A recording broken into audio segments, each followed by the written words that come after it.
Upat ang patay, samtang 13 ang samdan human nabangga ang usa ka pick-up nga sakyanan sa kasugat nga van sa General Santos City. Nakaalerto si Efren Mamak.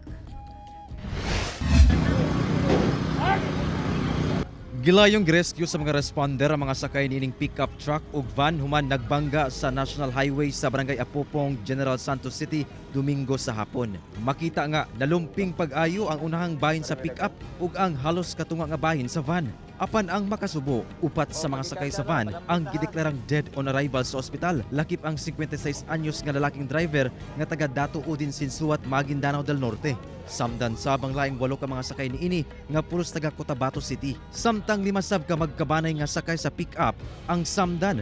Lakip ang 36 anyos nga lalaking driver. Pulos taga Tampakan South, Cotabato ang mga sakay sa mong pick-up. Ang mga nasamdan padayong gipatambalan sa nagkalain-laing ospital sa Jensan ug sa mga kasigbit nga lugar. Sumala sa kapulisan, parehong gilata sa van ug pick-up ang managlaing direksyon diyang nag-overtake matud pa ang pick-up apan nabangga sa kasugat nga van.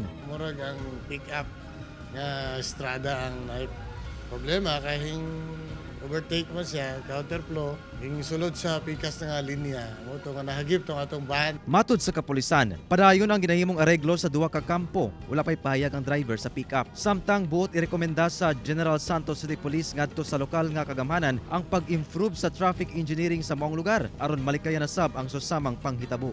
Possible nata i-improve ang atong system sa pagpanakop, mga speed gun o nabatay mga CCTV nga makakita dito, nga plug down sila sa unahan, sobra ra ilang padagan. So part na sa traffic engineering nga ma-improve.